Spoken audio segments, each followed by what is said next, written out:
Hi, my name is Matt Sullivan, and I just recently gave a webinar on using Captivate and Nurture Media placed inside of Adobe FrameMaker. So that webinar was about 45 minutes in length, and the recorded version of it is up on the adobe.com website. There's a link to that in both the SlideShare version of this recording and the web post at mattrsullivan.com.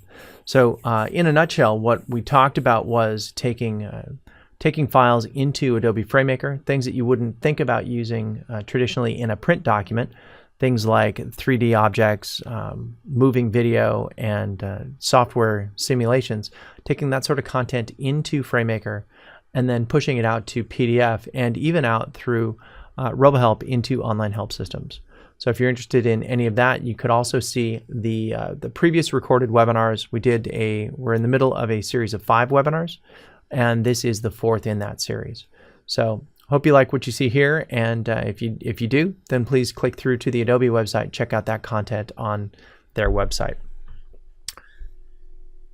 So to get started, really what we talked about in the 1 hour, the 45-minute session is what we can do to embed Captivate content within a FrameMaker document, how we can put MP4 and things like Flash video into the FrameMaker book file, and controlling things like the video player skins, things that we call posters, the print representation, or basically the image representation of what that video is going to get across to you.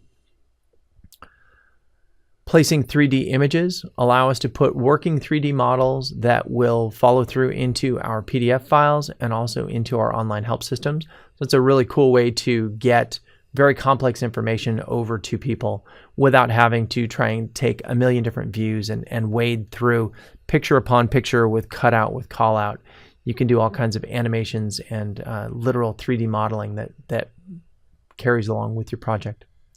Finally, there is a discussion of the conditional text features inside of FrameMaker.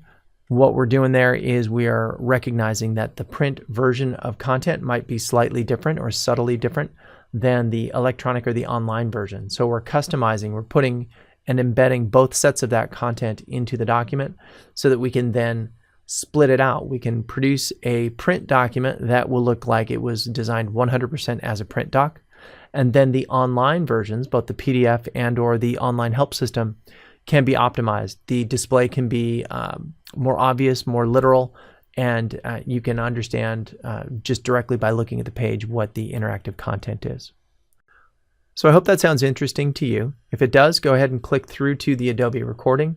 If you've got questions about any of that content, if you'd like to engage with me and discuss how all this stuff works and what we could do for your organization, be more than happy to talk to you all about all of that.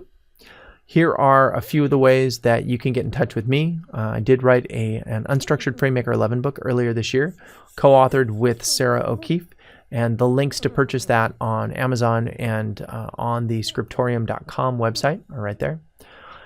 The bottom line is, if you're trying to get a hold of me on social media, you can go to really any social media site and you can put in their .com address /Matt R. Sullivan, and you're very likely to get me. So the ones that I'm most active on, I would say, are the Adobe forums, LinkedIn, Twitter, and YouTube.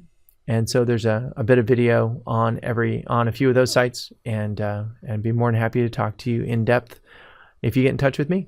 So thanks for being here, and I hope you enjoy the content.